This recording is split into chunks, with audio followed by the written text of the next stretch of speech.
welcome to the Classy Gamer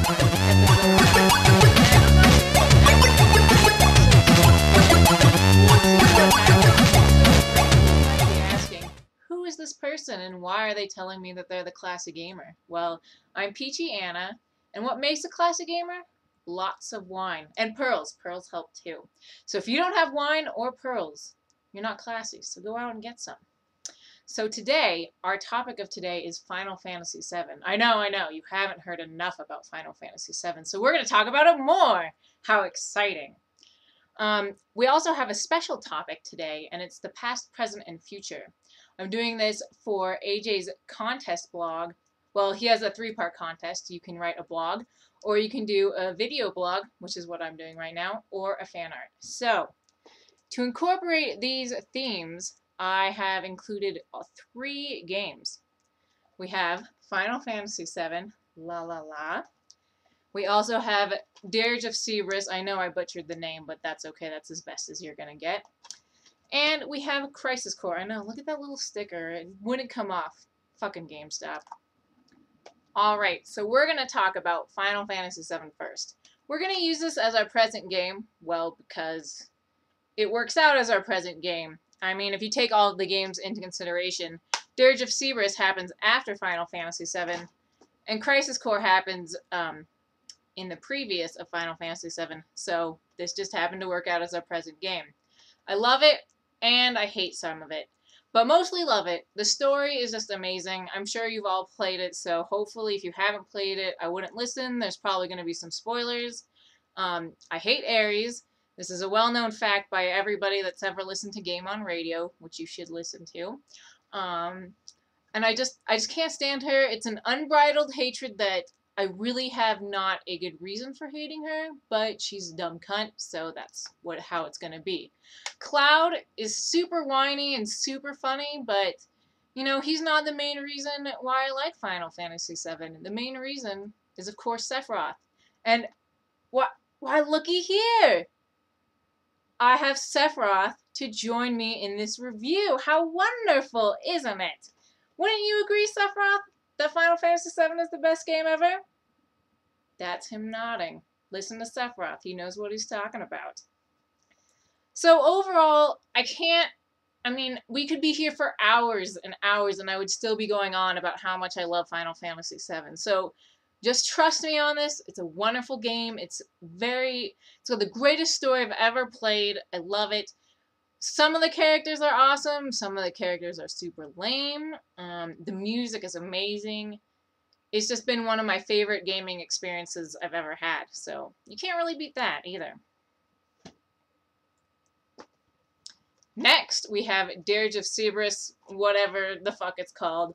This is based off Vincent Valentine, who you meet in Final Fantasy VII, and it's a continuation of Final Fantasy VII. So this happens after the events of Final Fantasy VII. This game sucked balls. Literally, I did not like it. I mean, I played through the entire thing, and I was very disappointed. It did not feel like I was playing Final Fantasy VII. I did not have the enjoyment that I had while playing Final Fantasy VII. The story was meh. I mean, honestly, I can't remember half of what happened in that game just because it wasn't memorable. You know, nothing really stuck out in my mind except for how the characters were pretty lame. It actually made me not like Vincent. And, you know, during Final Fantasy VII, I wasn't a huge Vincent fan, but this game really made me not like him. The character names, one of them, they were really weird. Like, one of the characters' name was Azul the Cerulean, but doesn't that just translate into Blue the Blue? It's stupid. It's really, really stupid. So you'd have, like, that kind of name, Azul the Cerulean, of another color that's also blue. So you have blue of the blues. And it's really, like, can we get more creative than that? I mean, I think we can, right? So overall, it's not worth remembering. I mean, I respect the fact that they tried to do something new in it, but it didn't really work out. So let's drink to forget that horrible game.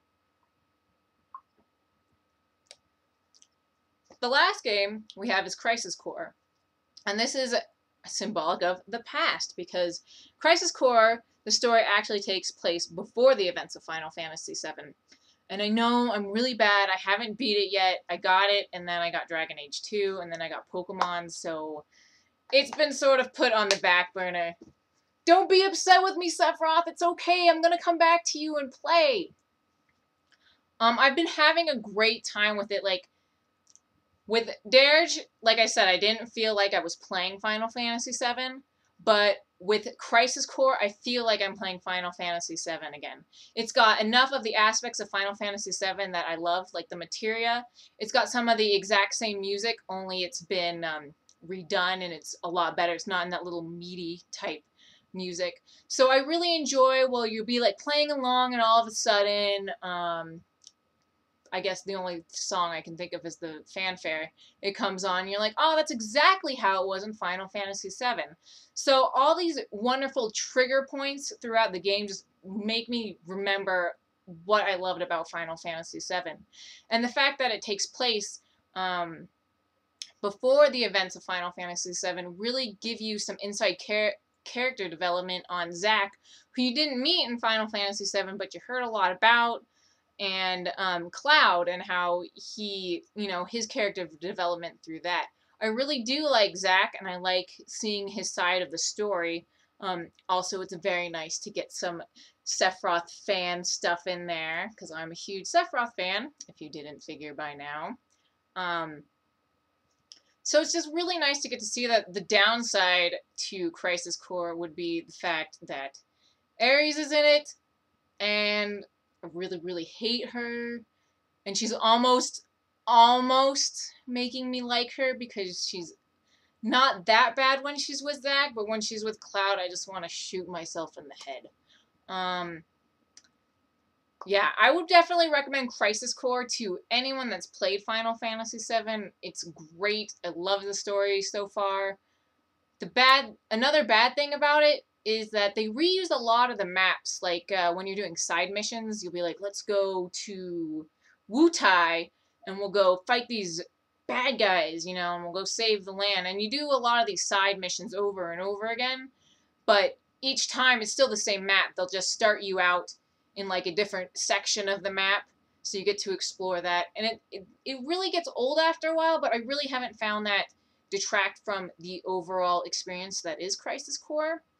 So there we have it, my mini reviews of the wonderful Final Fantasy VII games. I have also watched Advent Children, but we're not going to review that now. Maybe episode 2. So I hope you liked it, and maybe there'll be an episode 2. So I look forward to seeing it. Stay classy, guys. Bye-bye.